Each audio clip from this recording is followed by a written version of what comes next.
Hey guys, இன்னைக்கு நான் உங்ககிட்ட எதை பற்றி பேச வந்திருக்கேன் அப்படின்னா அன்எக்ஸ்பெக்டட் திங்ஸ் பற்றி தான் பேச வந்திருக்கேன். நம்ம எல்லாரோட லைஃப்லையுமே கண்டிப்பாக நமக்கே தெரியாமல் எந்த ப்ரீ பிளானும் இல்லாமல் எத்தனையோ இடத்துல ஹாப்பியாக ஃபீல் பண்ணியிருப்போம், எத்தனையோ இடத்துல சேடாக ஃபீல் பண்ணியிருப்போம். அந்த மாதிரி ஒரு ஸ்டோரி பார்க்கலாமா? ஸ்டோரியோட நேம் பார்த்தீங்கன்னா பிரின்சஸ் செப்டம்பர். இந்த பிரின்சஸ் செப்டம்பர் எப்படிப்பட்டவங்க அப்படின்னா ரொம்ப சாஃப்டானவங்க, ரொம்ப கைண்டானவங்க, ரொம்ப சாமானவங்க. இந்த பிரின்சஸை எல்லாருக்குமே பிடிக்கும். அவங்களோட அப்பா அவரோட பர்த்டேவுக்கு எல்லா டாட்டர்ஸ்க்கும் கிஃப்ட் பண்ணுவார்.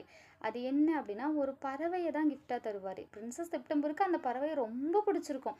அதனால எங்கே போனாலும் வந்தாலும் அது கூடயே ஹாப்பியாக டைம் ஸ்பெண்ட் பண்ணிட்டு இருப்பாங்க. ஆனால் ஒரு கட்டத்தில் பிரின்சஸ் செப்டம்பரோட பேர்ட் மட்டும் இறந்து போயிடும். அது பிரின்சஸ் செப்டம்பருக்கு ரொம்ப வருத்தமாக இருக்கும். நம்ம இவ்வளோ ஆசையாக இவ்வளோ பாசமாக பார்த்துட்டு பறவை இறந்துருச்சுன்னு சொல்லிட்டு ரொம்ப ஃபீல் பண்ணுவாங்க.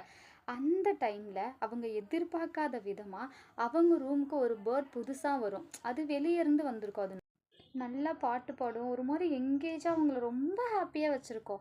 ஒரு கட்டத்தில் பிரின்சஸ் செப்டம்பர் ரொம்ப செல்ஃபிஷாக யோசிக்க ஆரம்பிச்சிடுவாங்க. இந்த பேர்ட் நம்மளே வச்சுக்கணும், வெளியே விடவே கூடாது அப்படின்னு சொல்லிட்டு அதை ரூம்குள்ளே வச்சு பூட்டி வச்சுக்குவாங்க. அது வெளியே இருந்து வந்த பறவை, அதால் அந்த ஃப்ரீடம் இல்லாமல் இருக்கவே முடியாது. வெளியே போகணும் அப்படின்னு சொல்லிட்டு அது ரொம்ப ட்ரை பண்ணி ஒரு கட்டத்தில் அது மயக்கம் போட்டே விழுந்துடும்.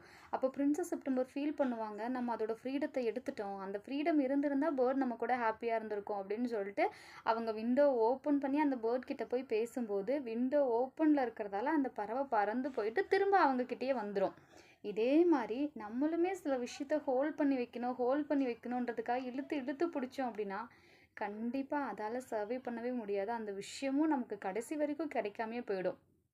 ஸோ உங்களுக்கு லைஃப்பில் அன்எக்ஸ்பெக்டடாக ஒரு விஷயம் கிடைக்குது அப்படின்னா அந்த ஃப்ளோவோடு அதை என்ஜாய் பண்ணிக்கோங்க.